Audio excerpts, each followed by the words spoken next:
batata na mama na tamu yai ina beto kutambula lengo ya Nzambi beto kile kubanda kilokola ya beto ya lusambulu ya lumingu yai ya le 16 janvier 2022 na kumbu ya tata na ya mwana na ya mpv ya longo. Poussez vers l'Éternel des cris de joie, vous tous habitants de la terre. Servez l'Éternel avec joie, venez avec allégresse en sa présence. Sachez que l'Éternel est Dieu, c'est lui qui nous a fait et nous lui appartenons. Nous sommes son peuple et le troupeau de son pâturage. Amen. Amen. Beto yonso nakutela beto nakubaka bakontika beto kitwadi numéro 12 nakuyimbila pe kukembisa tata Nzambi. Nzambi kumoto nidulanga akanganga ukushakilanga umweni ko ukutumatilanga ukutumana nidukilila Omomo gatwa kuzetika utafia uketika Omomo gatwa kuzetika utafia uketika Omomo tomatala vile kwake na mukayenge ebitaka bitaka sana yebisala sana kanozota kuziya kambula okumumika kwa kuzikisa kusatila okumumika kwa kuzikisa kusatila mukenika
beto kuvwanda beto ke kusambila mutu na mutu kusambila samu na kuvutula matondo na sika tata Nzambi na nyonso ina eleme kuyidika na sika ya yanji na tangu yai bika beto kudangula ndinga na sika ya fumu ya beto Nzambe na nguya Nzambe na bomoi Nzambe na kimya Nzambe na bolingo to kumisiyo masia to nango likombo na yo to tondi yo pona nyonso oyo zali kosala kati na bomoi na biso o masia nani akokani na yo Nzambe na bomoi nani akokani na masia yo oyo otiki likolo na yo oye awa na se mpo na kolongola biso mpo na kokangola biso na kati na bowombo ya satana. Nina yango nkolo twali kokumisa yo na ntango oyo mpo na mokolo ya eyenga oyo ya sika opesi na biso. Ata moko na biso ayebaki te ete nzambe akokoma, me kasi na bolingo na yo nzambe yo otali malamu kopesa biso yango. Seigneur, nina yango toli kolakisa epai na yo Seigneur, esengo na biso na kovanda na se na ekulusu na yo. Masia esengo na biso mpo na koya kokuta na yo awa na esika oyo kolobana na yo bazali kokutanaka mpo na kokumisa yo nzambe. Nina ina fumu ya beto mekulomba na ngeti nge kuvwana mbatu kuta na sukunu. Seigneur, bikati nyonso inake luta awa yake bisa kumbu yange nzambi ya beto bampeve nyonso inake kusamuna kumbu yange ve nzambi basi sabao na lulendo yange samuti yake likisika ina ngeme kuyonzika babana yange samuti ngeke na satu na kulonga bao na kuzonza na bao. Nina ina nzambi nge katula nyonso ya imbi ebika nge mosi kuduma na katikati ya beto yavana ngibudulu yavana balusambulu yavana fumu mambo yange zambi bikati nyonso ina yake mbisa kumbi yange nge fulisa beto na tia yange ya mpeve ya longo yala na katikati ya beto na mbatu kunu tela sukunu na kumbwa isu ina kile fumu na mvulisa beto. Amen. Amen. Ibundu ya nzambi na tangu yayi mutu na mutu lenda na nata mabanza ya sika ya fumu Yesu Kristo beto kukuluka na sika ya yandi samuti na kumitala njatuli ya beto ata mosive na ngula musapiti ni mundu mume kulunga na tangu yayi beto zola kupusana penepena fumu sama na kulomba lemvo na sika ya yandi mekasi beto bika beto kuwa ina mambo ya yandi kene kuzonza na beto. Écoute Israël, l'Éternel notre Dieu est le seul éternel. Tu aimeras l'Éternel ton Dieu de tout ton cœur, de toute ton âme et de toute ta force. Tu craindras l'Éternel ton Dieu, tu le serviras et tu jureras par son nom. Vous n'irez point après d'autres dieux, d'entre les dieux des peuples qui sont autour de vous, car l'Éternel ton Dieu est un Dieu jaloux au milieu de toi. La colère de l'Éternel ton Dieu s'enflammerait contre toi et il t'exterminerait de dessus la terre. Beto mekuwa ina nzambi kena kuzonza na beto yavaniki mazono sabuna bana Israeli bebubu yayi yabekoma mambo yange mambo ya Mungu ina nzambi kena kuloma na beto ti beto kuzola yanji beto sikuzola bapange ya beto kuvana boma ya nzambi samuti masumu kena taka na kati na lufo banzila jingimisa babazange ngela kisa na fumu Yesu Kristo yimbiange samuti ni yale kana lulendo samo na kukatula masumu yange na kusukula nge na kuvelisa nge samuti nge kota na kati na bulongo ya yanji na tangu yayi bika beto sambila jaka nzambi ya beto manima na kuwa misiku yange mpasi mekotila beto soni mekotila beto samuti beto meku yidika mbote ve ina ngeme kulomba na beto depuis ba milimu ya meku luta beto meku diata kati na yina kati na yimbi tata na tangu yayi beto mekwiza samu na kukuluka samu na kudila samu na kulomba lemvo ti lemvo kila beto nzambi lemvo kila beto na yimbi nyonso ina beto mekusala na tadisi yange samu kile nzambi ya longo na ya longo engezo lati beto jikanda yange beto babane yange beto babiselo yange kujata na kati ya bulongo na tangu ya nzambi bika mutinu mwana ya kilikili bebisaka ina kuiza na sika tata bengisa ya live tata yamba yandi yani meku sala fete ya nene na tangu ya nzambi betu meku njima mosi na betu meku njima yimbi ya yanji fumo na ntole yange yamba betu nyonso di bundu ina betu mekwiza samuti ya makirika ikile nzambi ina kekuwaka ikile nzambi ina kile mukilaka bika ngemosi kuvanda alfa omega na kata kizungu ya beto na kumbe ya tata na ya mwana na mpela longo. Ameni. Amen. Na manima na kutambula lemvu ya nzambi beto ke kuyangalala samuti ya makirika isu beko lemvu kila beto imeni. Na sepeli kosalela Yobo bikese na esebona kipezi komikana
kaka na kutela beto ke kusala kimbangi kaminu menisa kiminu beto nyoso menisa kiminu nzambe ya mpungu itata na tuledo twatwa soni iyanyu wa ilika zulu na toto menisa kiminu Yesu Kristo imwana mosi wa nzambi imfumweto iyanyu wa ya kusuma mbebe ya longo wakutuka kwa nunga Imaria wakwamuswa wakoso Pilato wakoma wanzi wakulusi wafwa waziku wakuluka muchabafwa ilumuka mitatu bafuluka mumafwa walienda kuzulu una babwana amandoeka la lupanga la nzambi itata la tulendo twatwa soni tukakuna saka kutufuza mufundisa bamoyo na bafwa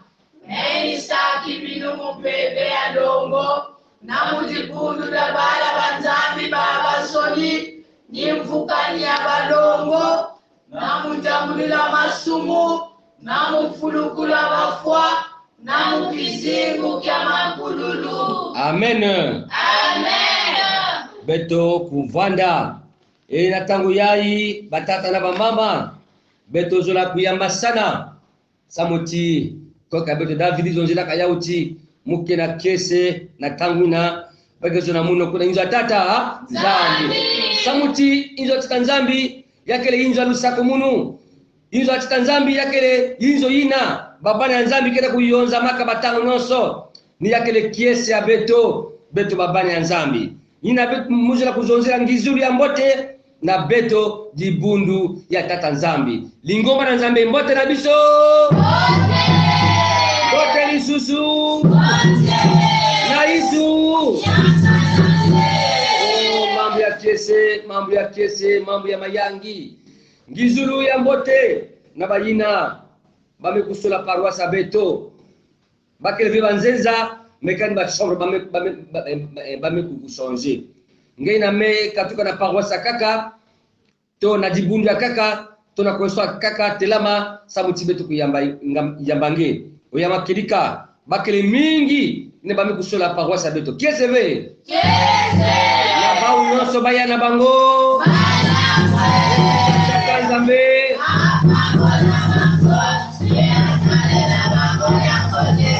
Ngizulu ya mbote na ba commission ya beto nyonso toutes les commissions confondues o bika beno kwiza na kiyenge ya fumu ina yisu meko tabina katika kisabu ya yandi bika yani kutatamana kubanzila beno ina kusakumuna beno ngizulu ya mbote na babana ya fioti nyonso o bika beno kwiza na kiyenge ya fumu sababu yake dibundu ya mbasi ngizulu ya mbote aussi na bakulutu ya beto ya paroisse tajiba mikengi ba conseiller ba membre du bureau en tout cas beno nyonso na kisika na beno kele beno telama samuti beto kuyamba beno bakele mingi ya makelika o kiese na kutala bakulutu ya beto na kati na lukutukunu yai beto koso na bawo kiza kwa ni mungu kazambi kaba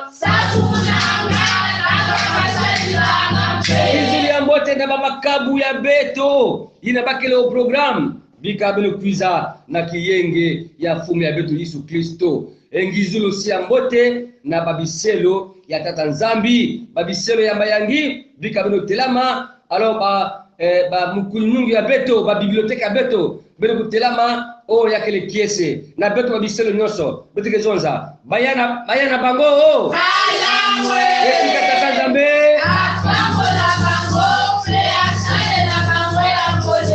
alors na kulakisa kiese ya beto esengo na bana nzambe alors beto kele kulomba alors na commission ko pesa beto nzibu ina beto kele kuyangalala hati Yesu me kuyamba beto imeni ngina yizumuza ya kitukunumo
beto kuvanda beto nyonso na tangu yai beto na kulomba na kibusi ya beto mama divine na kusambila samu tizambi yani mosi kuprepare beto samu na kuwa mambo ya yandi eri kujigimisa mabanza nyoso samuti beto meku kikoma na kisika ina nzambi hizo la kuzonza na jibunu ya yanzi beto ke samila nzambi tata beto na mazulu beto ke na tata mana nyanga na kutona nge na ina tingeme pesa jaka beto kilumbu ya bubi ya bonson kayulu beto metonda beto meyangalala tambula nkemo njitus masika pika chia vyo akakana nge na muskele mpungu tulendo nge na musmena tajaka beto na monga ya mayongi na kuza kukemisa nge na kuza kugwaina kelu zolo yange jangu melunga Yesu Kristo zonza yange duma yange uchinkereza na levo yange sandila Yesu Kristo kisere yange na mesola na kujikila beto mambu yange kerekerika sakumuna yange Yesu Kristo lulendo mpeke longo bikati ya monika biega mambu yange kerika samchige Yesu Kristo ngekerenja kerika na mkumbi yange Yesu disposa na yindo mosna beto kote sa beto na mula diam na mkumbi yange Yesu ngena mukere fumpe mvulusi beto meloma mutini na amen. Amen. Beto ke baka ba Biblia beto beto ke kutanga lecture ya tete na kati na mukanda ya 1 Pierre chapitre 2 verset 9 jusqu'au verset 11.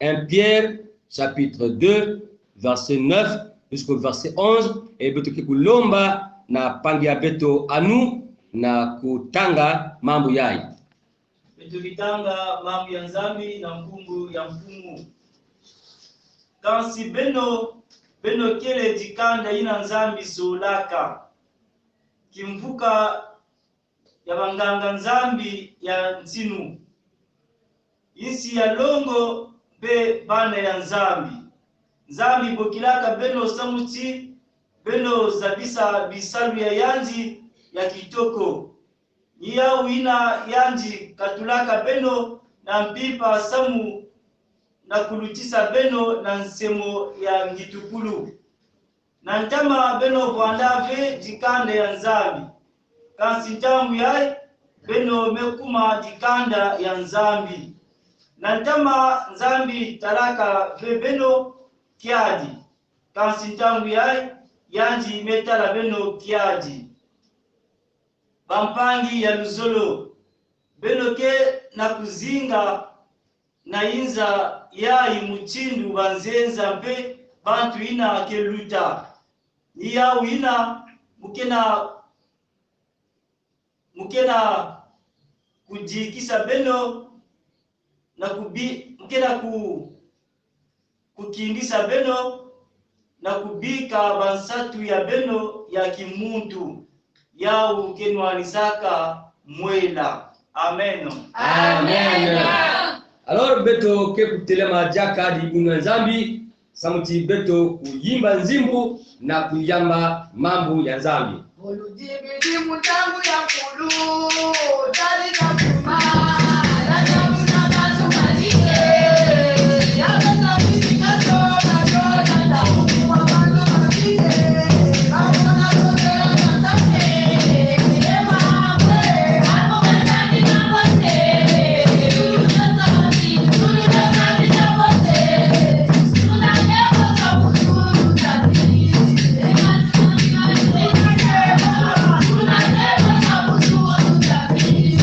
Thank you.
mutu na mutu kutigimisa mabanza yandi mutu na mutu kulomba peli ya longo samuti ba distraction kuvanda chaka ve ngike na mwana ya pangi vutula mwana na sika ya mama ya yandi beto zula chaka ve tela na kati na inzo nzambi beto kebaka ba biblia beto samna kutanga na kati na mukanda ina programme ya beto ya retraite na kuzabati beto ke na kati ya semaine ya retraite spirituelle décentralisée marquant le début de l'œuvre missionnaire à Madia.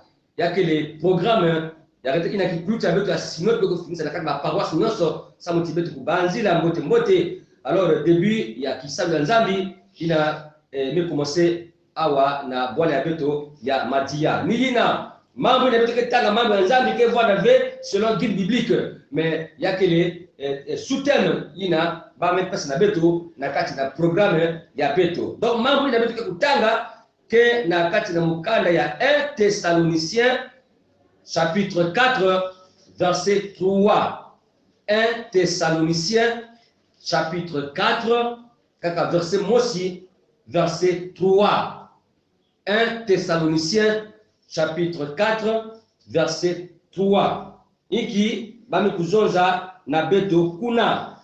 Ce que Dieu veut, c'est votre sanctification. C'est que vous vous abstenez de l'impudicité. Amen. Amen. Itu ya jambu ina bame kupesa na beto batata na bamama. Thème général ya beto bame kuzonza pour une église sainte et irréprochable. Mais kilubu ya bubu ya lumingu ni sous-thème. Yayi bame kupesa na beto. Ce que Dieu veut, c'est votre sanctification. Oyo nzambe alingi ezali kobulusama na bino. Yina nzambi ke na kuzola yakele bulongo ya beno. Batata na bamama. Mambu ya bulongo beto mekuwa yau na lumingu yayi nyonso.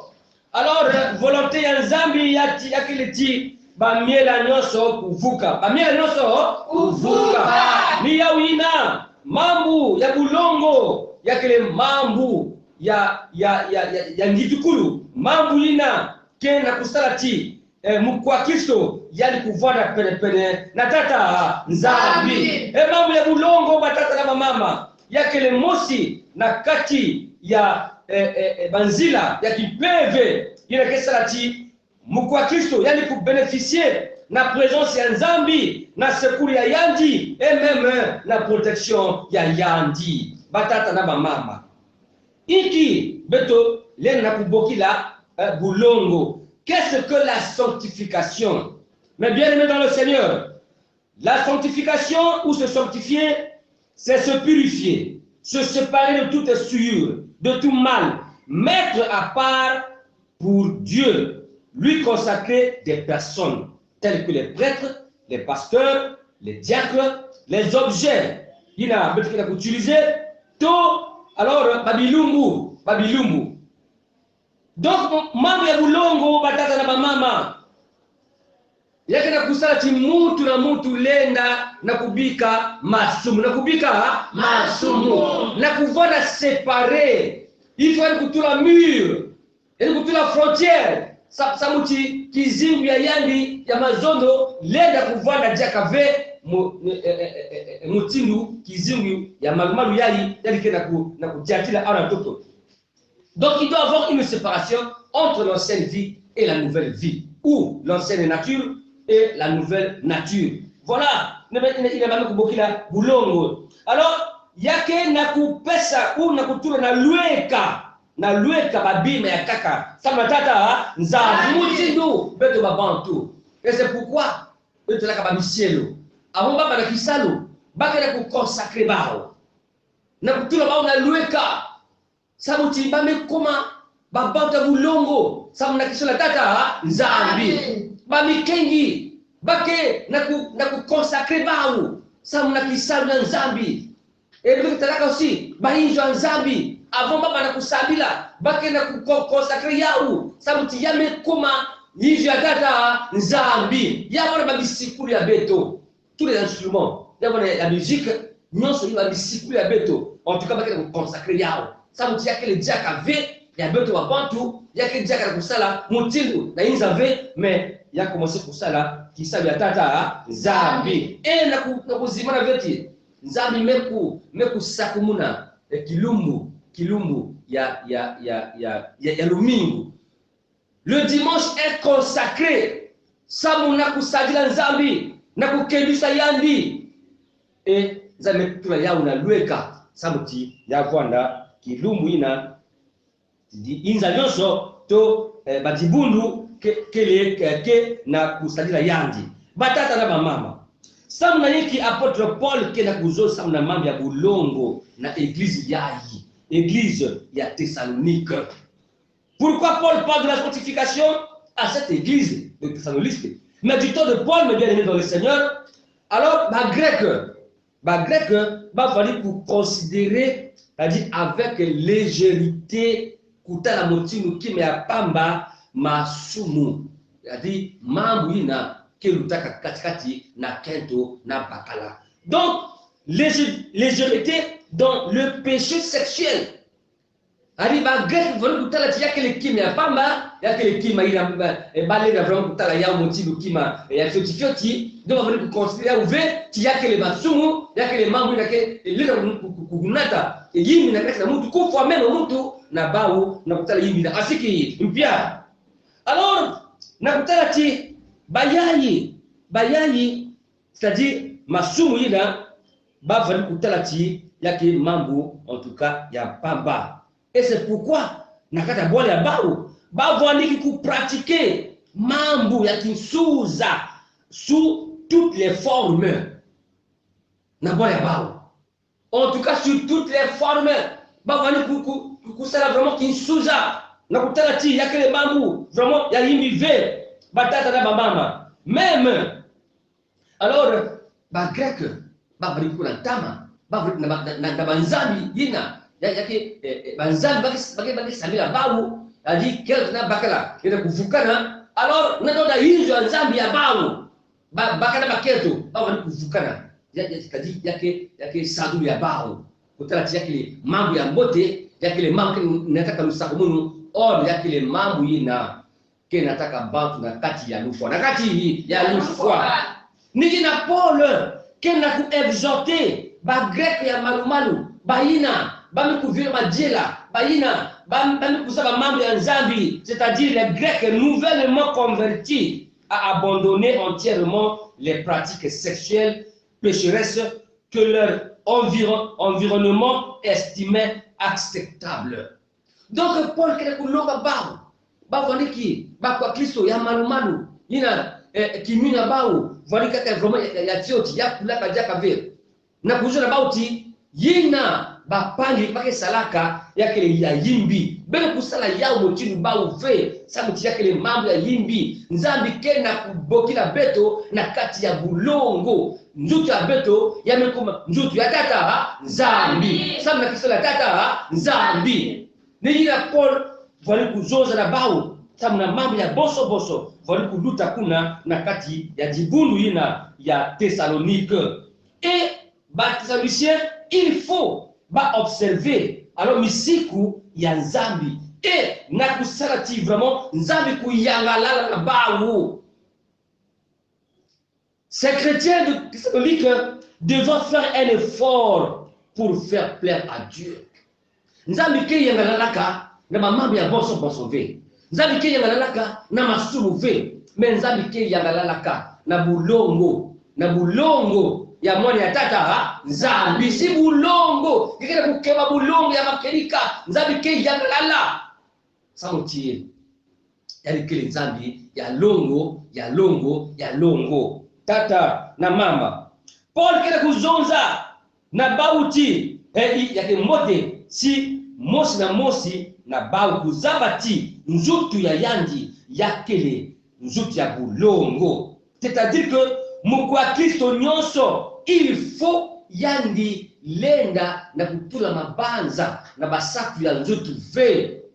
Nous devons assujettir toutes nos passions, tous nos désirs sababu kinzutu nataka muntu na banzili ya boso singe muntu kena kujata na satu ya nzutu yange zabati ngena kutabula na nzili ya nzambe asiki ya inakuzabati yake lunua nusu katikati na suni na kimpeve lunua nusu. Et c'est pourquoi nous devons assujettir toutes nos passions, tous nos désirs. Yina kitaka beto na kujata na ndila ya yimbi. Beto lenda na kukontrole nzutu ya beto babana nataka nzambi. Mwana ya nzambi il faut kukontrole ba désir ya yandi. Mwana ya nzambi il faut yandi lenda, n'est-ce pas, na kusurmonter, na renverser pyramide au lieu que satu ya nzutu ya ge ya dominer nge, mais nge dominer ba satu ya nzutu. Samuti ba satu ya suni yake nataka beto na kati na foi na kati na passion. Et c'est pourquoi mes bien-aimés dans le Seigneur, les passions et les désirs sexuels ont des énormes conséquences. Ma conséquence ya nene si mutu na kujata na ndila limbi nge mwana bakala nge mwana keto si ngeke na mayindu kaka na kusala ba mambo ya bonso kutandi kubasika na bakala mingi kubasika na baketo mingi zabatie ngeme kuma foyer ya bevo et beaucoup yayi nos frères nos sœurs bameku tambula ba dizuli ya bamini ina bakipeleka bao bakibukaya le sida ni ndovu ya sida.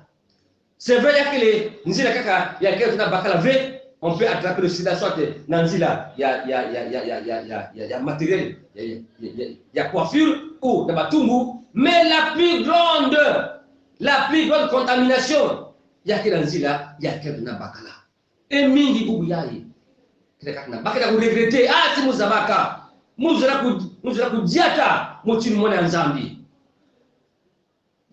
mabu yayi yake nataka beto ba malchance na nzutu sababu tingeme kuzaba ve bakala ina ngone baskala yaji.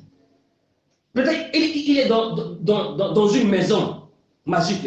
Peut-être qu'Antonina kile kaka basadu ya yimbi, mais dès qu'il y a contact sexuel yangi imeni yame kutsange ba malchance ba échec nakati yangi. Et nanzila yina en tout cas aussi mingi ba foyer mais comme a détruit et des familles parce que à cause de l'infidélité si ngeme bakala ngeme pasana nganda bakala nge keto me kuzaba yawo alors si c'est que on a supporté ve makwena na kumanisa mambo yayi ba famille mingi même tabula kawanu sababu yake na ba famille kaka. Alors bakala ya ketabula na leki ou bien kaka peut-être oncle ketabula na monankas. Alors ba mambo mingi na la famille et il y a des divisions, il y a des querelles. Ça muna mambo ya kuvukana nzoto na bakala yina nge fara na maîtrise na yao. Non mon frère ma soeur, maîtrise-toi devant toutes ces passions, maîtrise-toi devant tous ces désirs. Nous avons passé la beto. Ma base est montée. Dieu a mis en l'homme une conscience des pensées qui doivent orienter l'homme. Nakati na mambi ya moté. Mais ce n'est pas que alors nous avons la conduite na ba désir ngé non et que les moines nzambi. Les moines nzambi, il faut que diata motino moines nzambi. Et mambu yayi yame ku bebisa aussi ba relation nakati ya entre les amis. Les amitiés, des relations, il y a des bébana, ça mouti. Alors, peut-être, batata na maman, pas gagné. Vous êtes des amis, parce que tu as déjà na ami, soit na bakala, il y a ami. Il y a des bébés ça. Et la parole de Dieu dit la vérité. Il faut que tu sais bayao. Moi, na mama ya bulongo, ça mouti bulongo, il y a que ça là ti. Alors que na munu. Kuvuana vraiment na kununga na tola ya masumo. Aussi mambo yayi yake na kuaffaiblir autorité. Ça affaiblit l'autorité. Ngeke le directeur général mais ngeke na kubasika na secrétaire nge. Tu perds l'autorité devant ta secrétaire. Ngeke bakala. Tu as peut-être 50 ans, 45 ans. Ngeke basika. Non, moi, il y a 14 ans, ou il y a 16 ans. Mais tu perds l'autorité devant cet enfant, devant cette fille. Tu n'as plus de valeur parce que tu as mis. Dans nos groupes, il y a des kilombo, il y a des chorales, il y a des dirigeants, il y a des responsables, il y a des la chorale. Terminé, tu perds ton autorité devant ses sœurs, devant ses frères. Bien aimé dans le Seigneur. Nzambi, c'est le cousin de la main de l'ongo, il y a que les mambo, il y a mbote, ça m'a dit bambouina, il y a que salati. Alors, beto, kudiata, Nzambi qui sika mosi. Nzambi zolati, il faut beto, kudiata, la kaka boulongo, c'est ce que Dieu veut. Il attend de nous la sanctification. Et beto me kutala, mutindu, masumu kesa la kati, pega longo lenda, na kusatristé, donc voilà qui a dit. Si vous avez un masumu, vous avez yimbi, un peu de longo. En tout cas, il y a que Tala qui a dit. Voilà comment Samson a perdu. Il a perdu. Vraiment. Il a un Zambi. Personne n'a yandi. Don un Zambi. Personne n'a yandi. Charisme. Sam n'a kunwanisa. Bambenya yandi. Elle me coupe de yao. Sam n'a mambu. Mambu ya bosso. Mambo ya ketu na bakala. Voilà. Et il y a une kwela. Une Philistine, Dalila. Nous avons une personne interdit. T'es Samson, attention. L'âme de rasoir et de Koulout n'a une tuangé veille. Et c'est là-bas où il avait vraiment sa force. Mais l'histoire, il a moté. Il a monté mais quand on a quatre, Dalila. Alors, vraiment, alors il faut Samson, vous autres, Yandi, et secret à Yandi, qui Samson, mais pour la ça secret à Yandi. Et le Saint-Esprit de Dieu l'avait quitté. Il est devenu comme un homme vulgaire, comme tous les hommes. Nous avons dit à café. Il n'a pas fait de pizza, Simba Yandi, la mission Yandi. Voilà la conséquence du péché. Tata na mama. Si Nzambi kila kuzunza sana na jambo, yaki samuti kizinga ge ya munu, en train de bébé to diata yao na kati ya lusakunu ya yandi. Ce que Dieu défend, respectons Seigneur, respectons mes frères, mes bien-aimés, c'est pour notre bien. Notre avenir spirituel et physique en dépend. Bika Zambi, Yalina, Mekuzola Timambu Yali, Yakubwa, Nakakata Beto, Nge na Muni, Beto Yinula, Samuti Beto Kudiata, Nandila Ina Zambi Kira Kuzola, Samuti, Beto Tabla Lusakuni Yandi, na moi Talu, ya Beto Awana ici, et aussi, Yake Nata Beto, Ti Namazulu, Nakesikana Yesu Mepo préparer, Bayinzo, Babima, Samu Nange Namuni. Nzambi sakuna mambo ya yaji. Amen. Amen. Beto kile kulomba na mama Kengi Lucy Muntu na kusambila sababu na mambo ya Nzambi na tulikuwa. Beto ke kusambila. Matondo tata Nzambi bete na kutatamana kuvutula na ntadisi yange. Na yina bantangu nyoso ngeke na kulembwa ngeke na kubika ve na kulwelisa beto à travers du ciel yange tata Nzambi.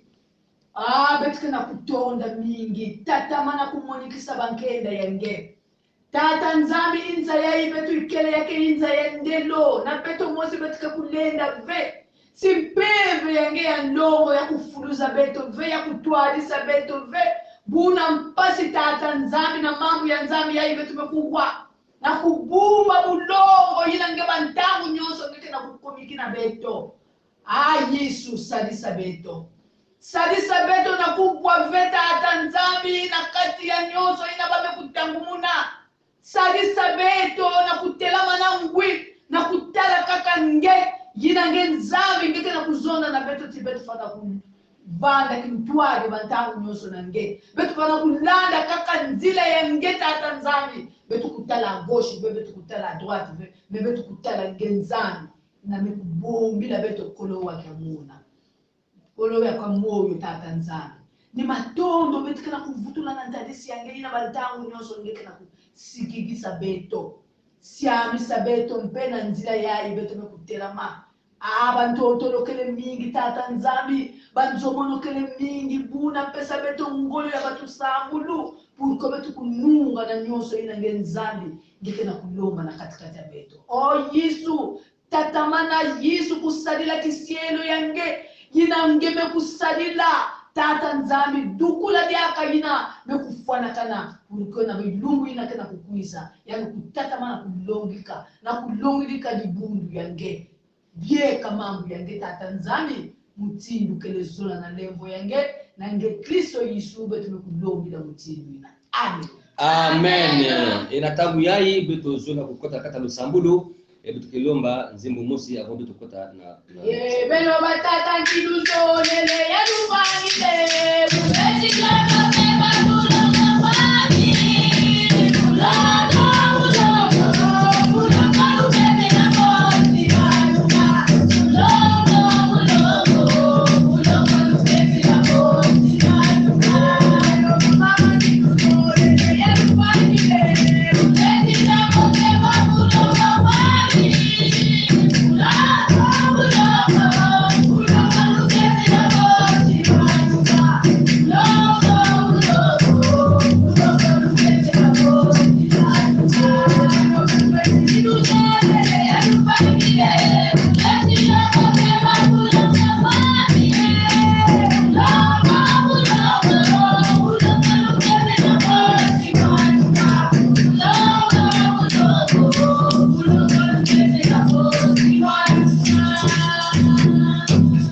tata beto na mazula tabu ya Seigneur beto zula kulakisa nange badiziki ya beto bapasi ya beto ina kitu tuna traverse na kati na kizingi ya beto tata ngene kuzaba mosi na beto ba mambo ina ekena kuvivre na kati na nzutu na kati fumu na luzingu tata nzambi mutantu zula veti beto ku évoluer mutantu zula veti beto kutambula lusako munyange et c'est pourquoi Seigneur yange nitaka beto na banzila motindu babimbeva motindu eko kotaka na beto so ba échec na kitsamti beto ku réussir ve nzabi ya beto kutambula kisalu ve kutambula makwela ve kutambula butulu ve kutambula ve Seigneur ba projet ya beto yavona ya commerce yavona ya voyage nzabo motindu ba dossier ya beto parfois kuna tribunal yani mekukanga yao samuti beto kuzwa raison ve Yesu ina beto mekulomba na ngeti Seigneur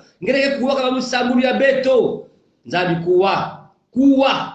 kuwa Seigneur samuti beto kana mtu akaka ve ina lenda na kusalita beto kaka ninge fumu Yesu Kristo ina kele fumu na mvulisa beto mume kuyekola dibundu yange Seigneur baba na yange kote bakele yavona kuna Amerika yavona na Asie yavona Oceanie yavona aona na Afrika Seigneur babwala nyonso kisika ina babana yange ikele parce que l'église c'est la communauté des saints dans toutes les nations dans tous les pays du monde nzambi bikati babana yange yina baka na kati bamekota na kati ba situation motindu nangula maboko yange délivrer ba au Seigneur basa ba na kati ya boloka ya mutantu satana nzambi ya beto yina bake na ya usatu pesa na mutu selon besoin ya yandi samu chikekele nzambi ineke kuwa kabeto nzambi ya beto sala beto zonati nzambi na mvula ya malumalu ya 2022 Seigneur bimangu kusalama na kati na kizingu ya beto.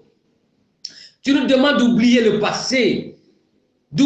passé Seigneur et de faire face à l'avenir et de faire face dans cette nouvelle année.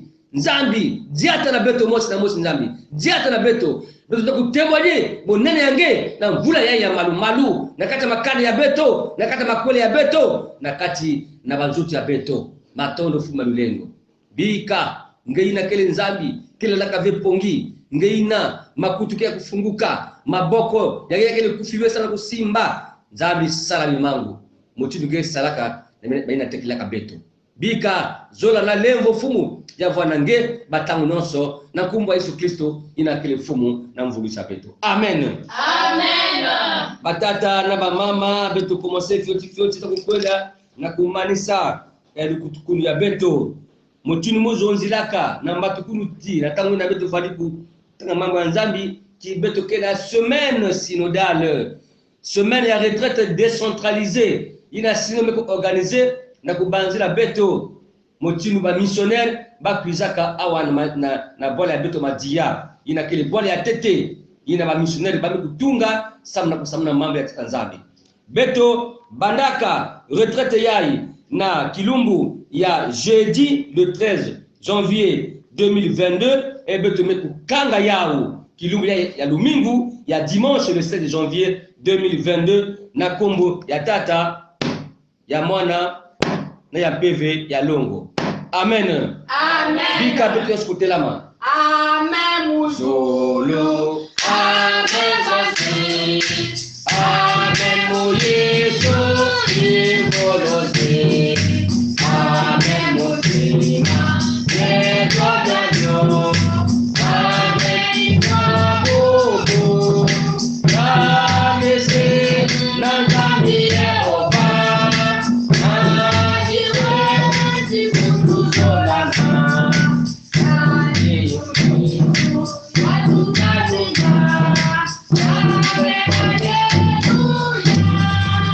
Ngeye kumweto Nzambi yetu ufweni mutambula tembo yenzi kusu yelulendo kadingeye wasemwaga byonsono muja luzolo lwaku byakala ye byasemwa. Amen. Amen. Tika tambula lusakuna Nzambi.